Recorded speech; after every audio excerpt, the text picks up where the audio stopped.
Welcome to the 1000 Authors Show. My name is Vicky Fraser and this is my husband Joe. Hello. Hello. And today we are drinking... Misery tea. We are drinking ginger and lemon tea, and I'm drinking out of my Mark Dawson self-publishing formula mug.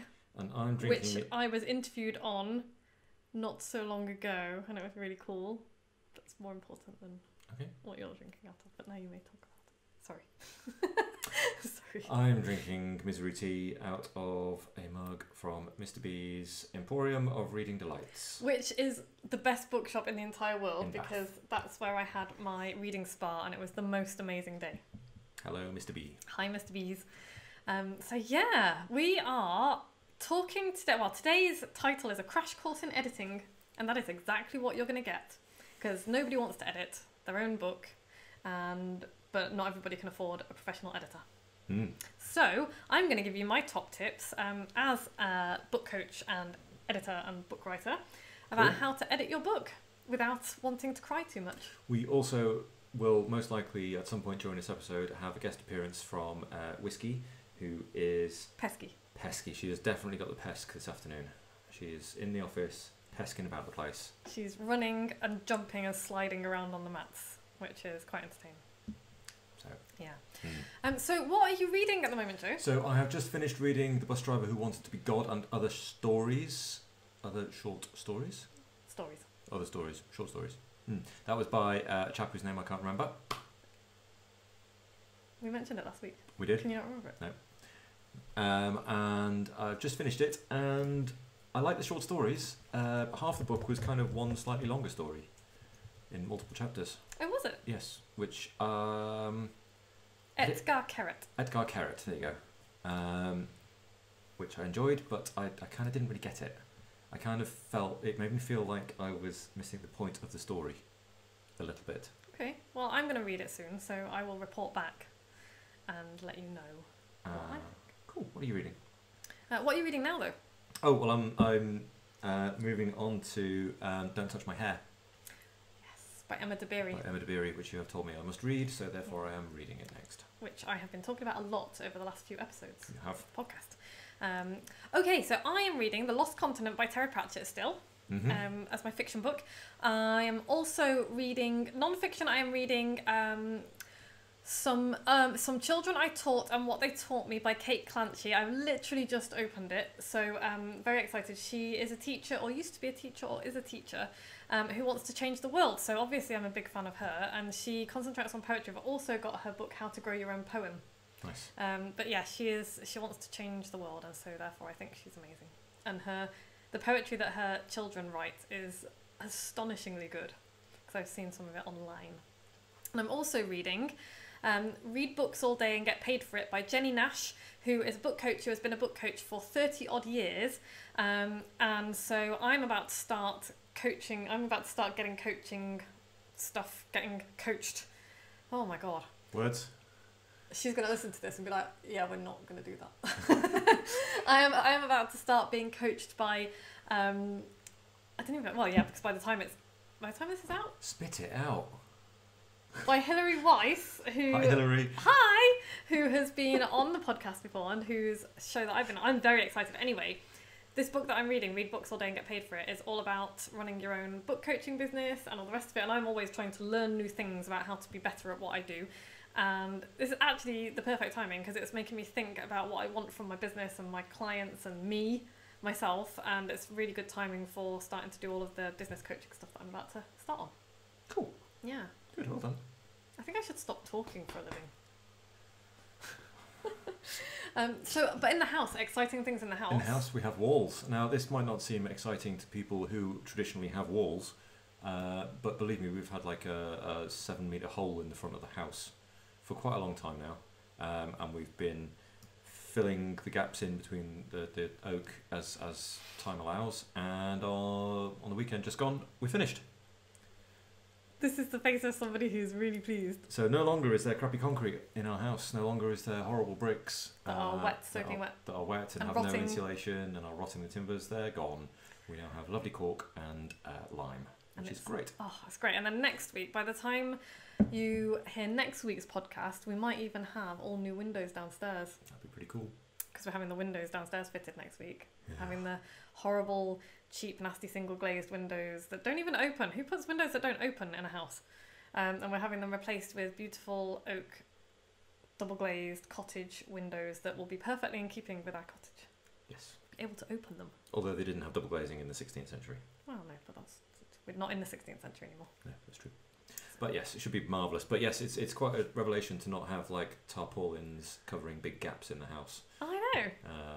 And bits of chipboard and stuff nailed to the house to keep the rain out. Yeah, and now you can kind of walk up the road and be like, oh, Kind of looks like a house. yeah, instead of a building site.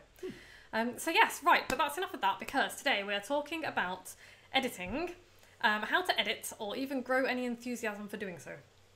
Because Grow enthusiasm for editing. That's a big task. well, yeah, because the last thing you want to do after writing like 50,000 plus words is read the damn thing. And like I've had people say, oh, I need to edit and I really don't want to and I can't start and I just don't want to read it. And so my response is don't read it. Goodness sake, don't read it. Or at least not yet, because that's not the first thing that we do when we edit. Put it away for a week at least and forget about it. Read something else for a bit. Oh god, yeah. Don't think about it, don't do anything with it. Just put it in a drawer and forget about it, because your subconscious will churn it over without you paying any attention to it. And you will come up with all sorts of things. Like I've just been talking to one of my coaching clients, and he was like, oh, I want to add a new chapter, and he put that in an email to me, and I was just like, and so in our call I was just like, okay, tell me why you want to add this chapter. And he told me, I was like, yeah, you're quite right, that chapter does need to go in it. And so that's what happens after you walk away from it for a week or two. You might be like, there's a really important thing that I need to say. I think as well, one of the things you do is you forget what it is that you meant to say, and you have a chance to read the thing that you did write rather than read the thing that you thought you were writing. Yes, exactly. So yeah, so if you're thinking or when you get to the stage and you've written your book and you're like, oh, I don't want to read it, don't read it. Put it away for a week. Give yourself a bit of headspace, because as they say, you can't see the picture when you're in the frame. That was a good cliche, yeah. Nice. Thanks. Is it cliche? Can't see the wood for the trees. Cliche. Okay.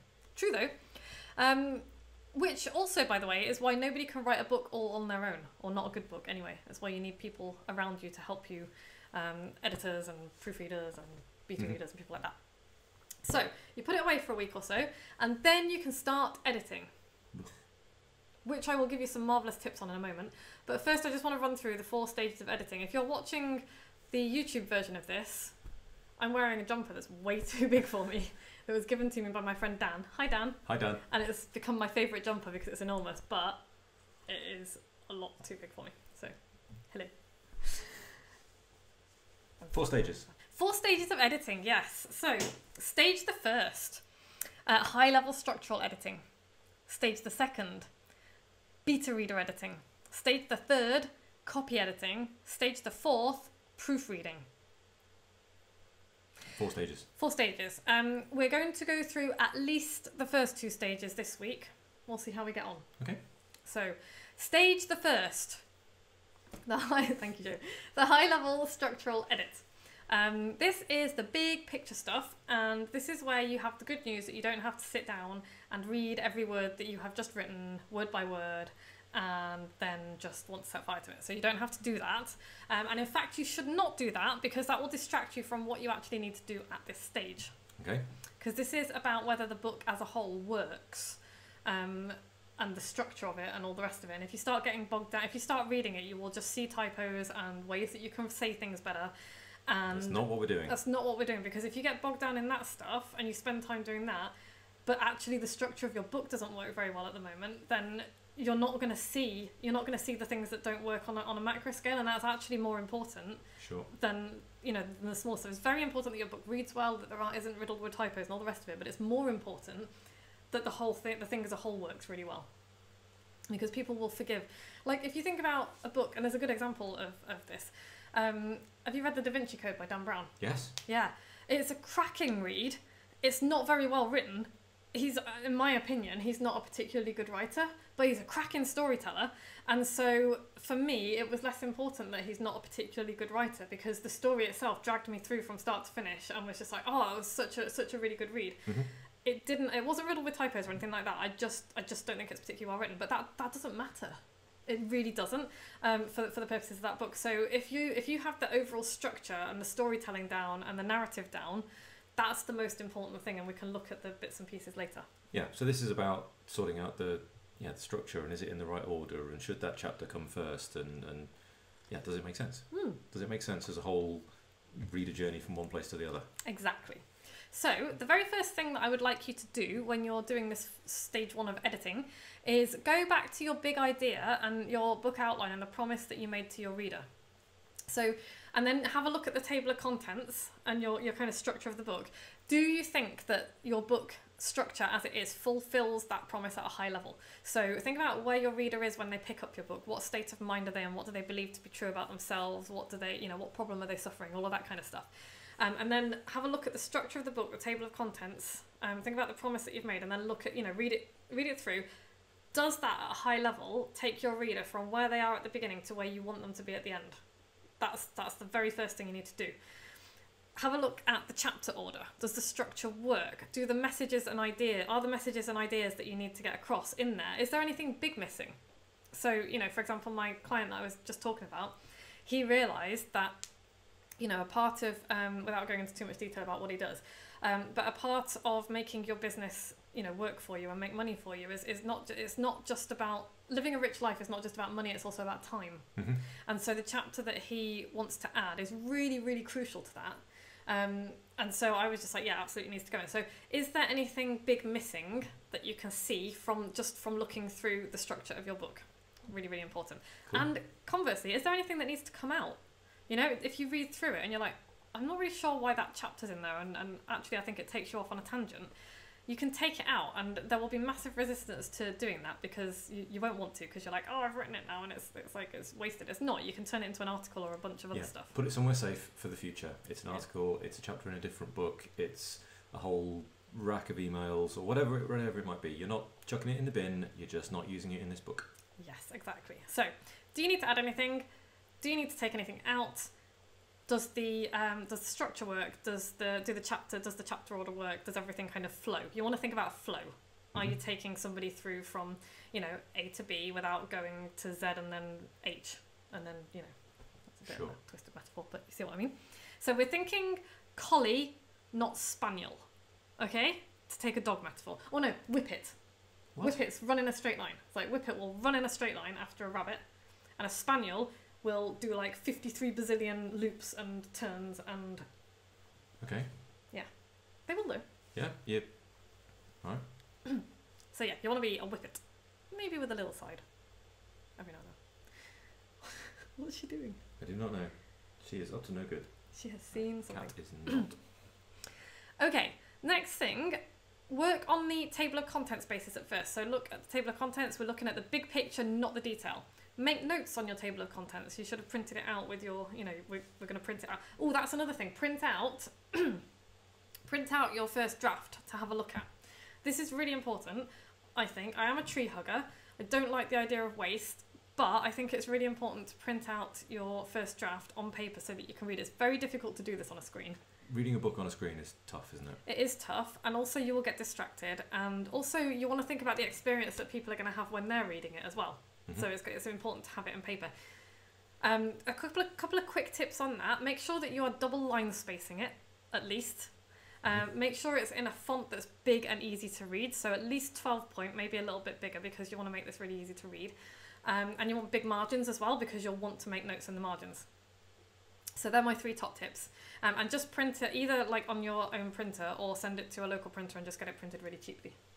Because this is just for you at the moment. So that's my top tip for that. But yeah, you can make notes on the table of contents, which you will have printed out. You can just make notes. Is there anything missing? That kind of thing. Make notes, and here, make notes about what you would expect to find under each chapter heading. Before you go in and have a look at what you've written in the book. So for example, if I was... So one of my chapter headings for my book is... I literally can't remember anything that I wrote now. Joe, this is not funny. Hang on. Wait. I can open it right in front of me. Hang on. Where'd it go? Preparation is everything. Okay, so I might be talking about... one of my chapters is called The Flash of Inspiration. Okay, so if I was just looking at my table of contents, I might think, okay, so if a chapter that I've written is about the flash of inspiration, what would I want to include underneath it? And without even looking at it, I might think, I might talk about inspiration, creativity, motivation, habit, maybe habit, how to come up with ideas, all of that kind of thing. And those are all things that I would expect to find underneath. The reason I want you to do that before you go into the chapter and look at it in detail is because you might come up with a couple of things that you didn't know or that you missed out the first time. Sure. Does that make sense? Yeah, I think so. Cool. And do that for each of the chapters as well. So just make quick notes. Don't spend too long on this table of contents side of things, but just make quick notes about what you would expect to find. Maybe a couple of the stories that will illustrate and help the reader understand what point you're making as well. And then do the same thing for the structure of the chapters. So using my Flash of Inspiration chapter as an example, I would like you to take your big structural edit chapter by chapter, but just skim it again. So this is why I'm a big fan of people using subheadings. Even if the subheadings don't go into the final version of your book, I'm a big fan of people using subheadings while they're writing their shitty first draft because it will help you to edit it. So I might scan down and be like, oh, okay, underneath my Flash of Inspiration chapter, I've got coming up with ideas, thinking sideways, talking to people, becoming a collector, honing your big idea, turning your idea into a hook, cultivating creativity. So there are all of the things that I've got written down underneath that particular chapter heading. I will then have a look and it's like, okay, so I've got all of those things. Did I miss anything out? Does that order make sense? Does the order within the chapter make sense? Don't worry about what's underneath the subheadings at this stage. Don't worry about the wording and the prose. Does the order make sense? Has anything been missed out? And just look at it from that point of view. And that's all I want you to do for stage one. Don't worry about all the bits and pieces. Don't worry about the detail. Don't worry about what goes underneath. That will come later. At the moment, we're just looking at high-level structure. Okay. Does that make sense? I think so. Cool. Have I missed anything out? Have you got any questions as somebody who has never written a book?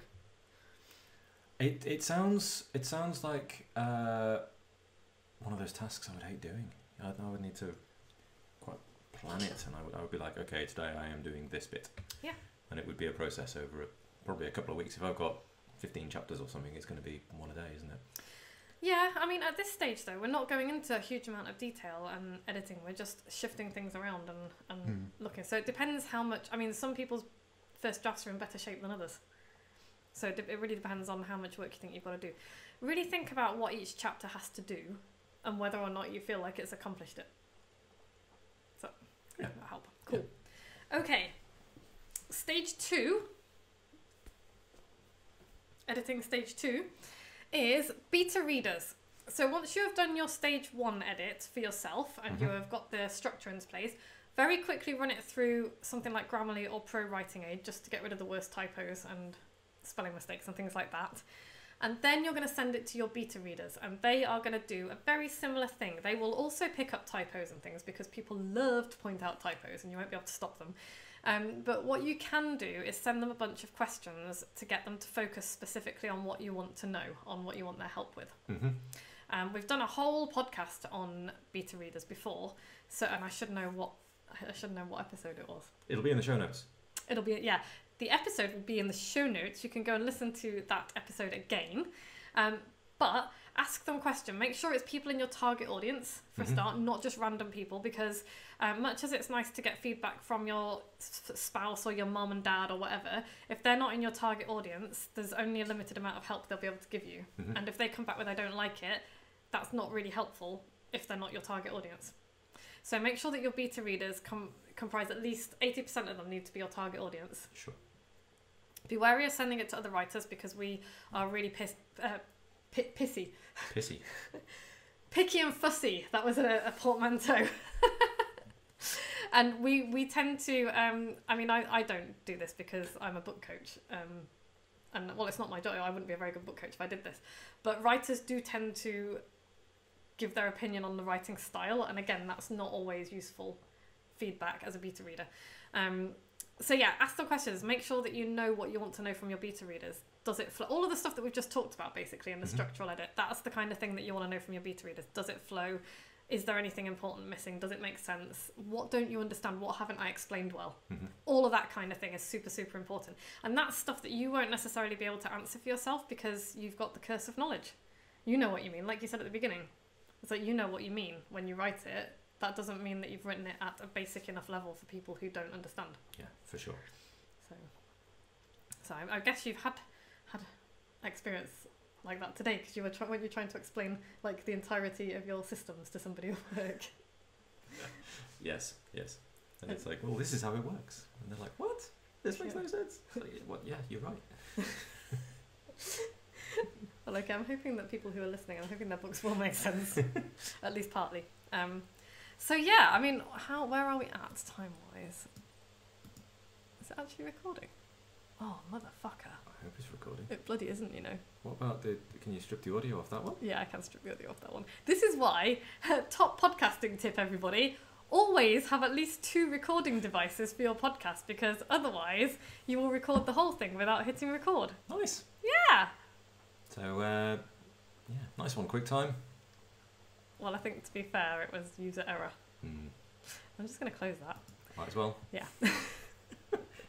I reckon that's probably about 20 minutes. We're probably about there. Okay. So we're going to talk, we're going to carry on talking editing next week. Editing part 2, a crash course in editing part 2. Which confusingly involves stages 3 and 4. Yeah, which is great because I like to be clear. Yeah, part 2, step 3 and 4. Yeah. Nice. When we'll be tackling copy editing and proofreading. Okay. Yeah. But for now, I will say that if you invest in nothing else in terms of editing, invest in a good proofreader because they are worth their weight. We'll talk about that next week because that's stage 4. We will talk about that next week. So what's the takeaway, Joe? Calm down and remember you don't have to do it alone. Yeah, and you shouldn't do it alone because you can't spot everything on your own. No. Even if it's just like a few beta readers to help you out. Yeah, absolutely. People have peculiar ways of saying things, don't they? And if without somebody saying, yeah, I have peculiar ways of saying things, and a bunch of people like read my first draft and were like, oh, I'm not sure what you mean here, and that just stopped me in my tracks, and it's like, well, that's really important because I don't want that to happen. For sure. So, Joe, by the way, is really jumpy because in 8 minutes he needs to go and have his afternoon meeting, and I am now deliberately being irritating. Because he's just like, it's 8 minutes is plenty of time. 8 minutes is plenty of time. Okay, fine. So do you want to read the review, this week's review?